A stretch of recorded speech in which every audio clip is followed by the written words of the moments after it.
What's up, you guys? This is a video on how to calculate the distance on a coordinate plane, but use it to make predictions about the size or type of triangle or other geometric shape that we have. And as a reminder, we have the distance formula here. Y2 minus Y1 will be squared. That's technically rise squared if you think about how it's like slope, plus x2 minus x1, that's like run squared. And so what I want to remind you about is if we can use that idea and maybe consider like plotting it on a graph, we have the ability to get a distance between 2 points, and then from that distance and those 2 points be able to classify the shape. So first of all, I've got the points 2, 1, 6, 7, and 5, negative 1 plotted on the graph. And if you need to see a visual of it, you should plot it. Since this is the video on visually solving for distance and classifying the distance in the triangle, I'm going to stick with the graph, and I'll save this formula for the other video that you may or may not watch, which is fine. You do what you got to do. I've got the points plotted. Here they are, 2, 1, and 6, positive 7, and then 5, comma, negative 1. And if I make my slope triangles, so that's up from a point until you're on the next level. Again, stay on the grid. That's a reminder I had from a classroom conversation. And count your boxes, rise, run. So 1, 2, 3, 4, 5, 6, and over here 1, 2, 3, 4. The rate of change or the slope from this point to the next one is 6, 4, but also it creates a right triangle. And from middle school math, Pythagorean theorem, a squared plus b squared equals c squared. This side of the triangle will be c. So we can do 4 squared plus 6 squared, that's a plus squared plus b squared. And 4 squared plus 6 squared is going to be equal to that distance of c, but it's also squared. So I'm going to do a step right here. I'm going to take away the square and use square root to cancel it. What you do to the left side, you do to the right.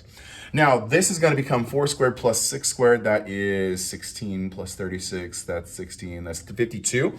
We have the square root of 52 as the distance for this side on the triangle. So I'm going to replace that right there and put square root 52. I don't need to tell you that it's about 7.2, but you just need to know that it's a number that we could calculate if we care to. Now do the same thing. Use slope triangles to find the other distance for the remaining 2 sides of the triangle. So slope triangle, it's down to, yeah, it's negative, but we'll square it. And then it's to the right 3. So technically, this line has a slope of negative 2/3. And if you remember our conversation on perpendicular lines, the slope of this line, 6 over 4, and the slope of this line, negative 2 over 3, those are very like intentionally related, but I'll save that for our realization at the end of this video. Still do what we did. Rise squared plus run squared. That's literally the Pythagorean theorem. So we're going to have negative 2 squared plus 3 squared, and it's gonna be square rooted to get the distance. This is another c value, but it just means that, you know, get the number. We'll put it back on the graph right here. So negative 2 squared, when you square a negative times a negative is a positive. So 4, positive 4 here. And then 3 squared is 9, so 3 times 3 is 9, 4 plus 9 makes 13, and it has a square root. Back on the graph, I'm going to put square root 13 here. Now the third side of the triangle, we can still find the third side by using the slope triangles and then using those values from the slope triangle to create a squared plus b squared equals c squared. So I'm kind of making the frame of the outside of the triangle. Maybe my slope triangles aren't made exactly the same way, but I know I'm going to run one space and rise 1, 2, 3, 4, 5, 6, 7, 8 spaces. Okay, so we're rising 8, we're running 1. And if you put the 8 and the 1 into the Pythagorean theorem, we would have 1 squared plus 8 squared, and it's going to be square rooted to get our value for c.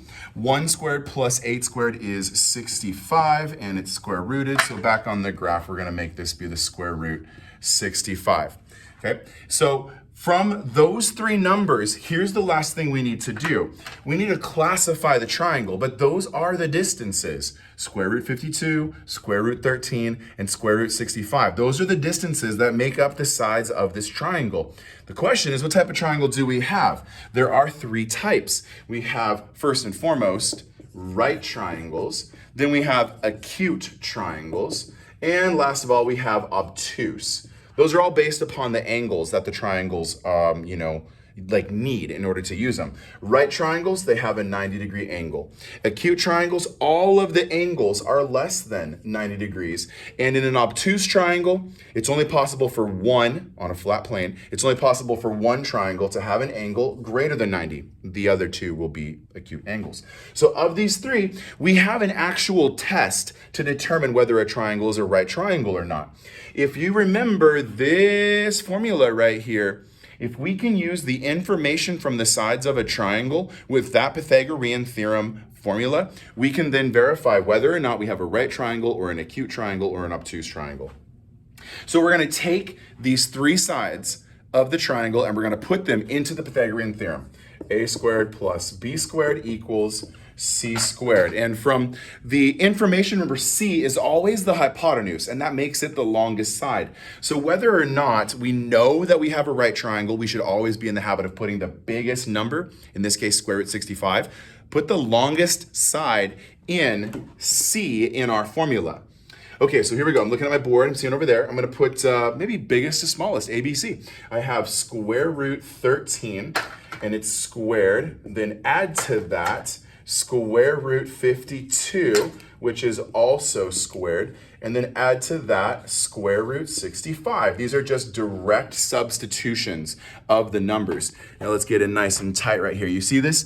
The square and the square root, those are opposite operations. Squares and square roots will cancel. Square the 2, which means, multiply it by itself twice. But the square root asks what question has to be multiplied by itself twice. So squares and square roots are opposite operations. They'll cancel out. They'll cancel out, which means what we really have is 13 plus 52 on the left, and then it's going to equal 65 on the right. Now, if this is a true statement, we've actually created a right triangle. So we've created a right triangle if the left side of the equation produces a value that is the same as the right side. If they were different, that'd be a test of it's acute or it's obtuse, one or the other, and stay tuned for more videos on that. All right, what is 13 plus 52? 3 plus 2 makes 5, 1 plus 10. Let's break it into groups. So 3 plus 2, the ones, is 5. 10 plus 50 is 60, so 65. Turns out, when they combine, that the left side and right side are the same. And we have 65 equals 65. That means that our original triangle is a right triangle. There it is. I can pop a right angle box in that corner between the two smallest sides. We have a right triangle in this example. Long video, I know. If you watched all of it, you're amazing. Thank you. Appreciate you. If you learned something especially, come back and tell me in class. I appreciate it. I'll talk to you guys later. Bye.